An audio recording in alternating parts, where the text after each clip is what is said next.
Hey folks, here are OS Reviews. Today we are watching our very interesting retro look back at the Casio PV-S400 Plus Pocket PDA. This is one of the more popular models produced by Casio, and it's very inexpensive as well. And back in the day, it actually retailed for about $80 or so. So it wasn't too overly expensive, and people could basically pick it up in a lot of different locations, and so it was relatively successful for the Japanese manufacturer. We're taking a look back now. Of course, we have a lot of smartphones that basically have merged and killed off the need for separate PDA devices. But you have the basic core functionalities like time, date, alarms, different memos, messages, and all of those things that you could use on this touchscreen product. It's kind of clunky and ridiculous by today's standards, but still it's always interesting to take a look back at some antique tech. So we're going to start off with the hardware of this particular PDA. On the bottom of the unit, you have access to some basic controls. They are crafted out of rubber, but they don't have much of a tactile response to them, unfortunately. So they're a bit mushy to press on. They correspond to the left, right, up, and down keys for navigation, and also a power on and off switch. Below the touchscreen display, you have some additional controls. One for the backlight turning on and off switch, a menu key, scheduler contacts, memo, quick memo, escape, and a menu bar key. These are also pretty easy to access, although for some of the corner icons you did have to use the stylus because they were so small. The bottom features a proprietary connection port for syncing with a PC, and this wire could be found on Casio's website back in the day.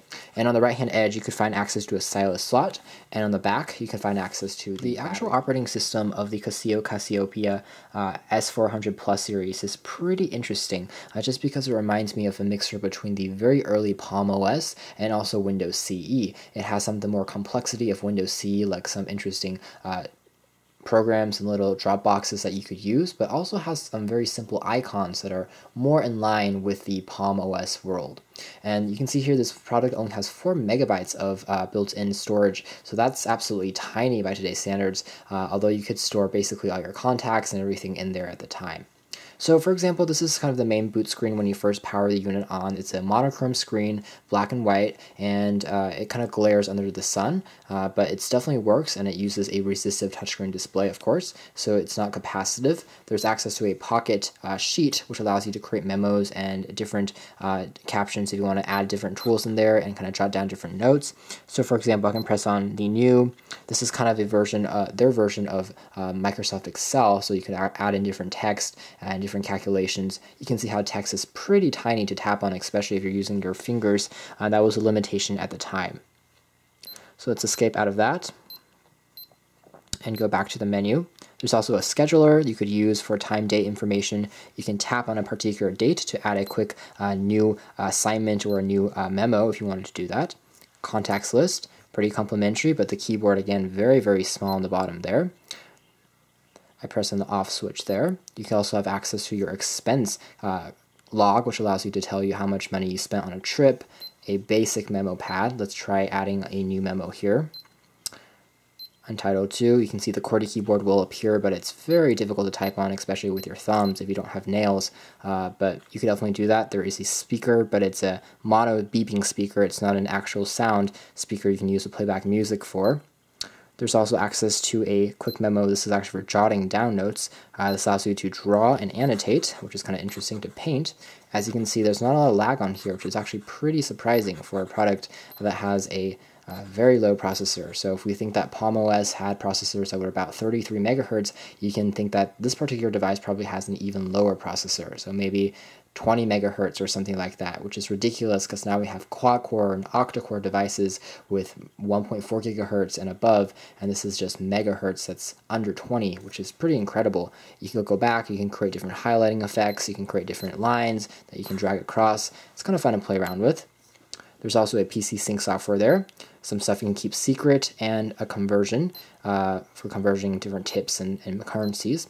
There's a game. The first game here is basically some solitaire, some card games that you can go through.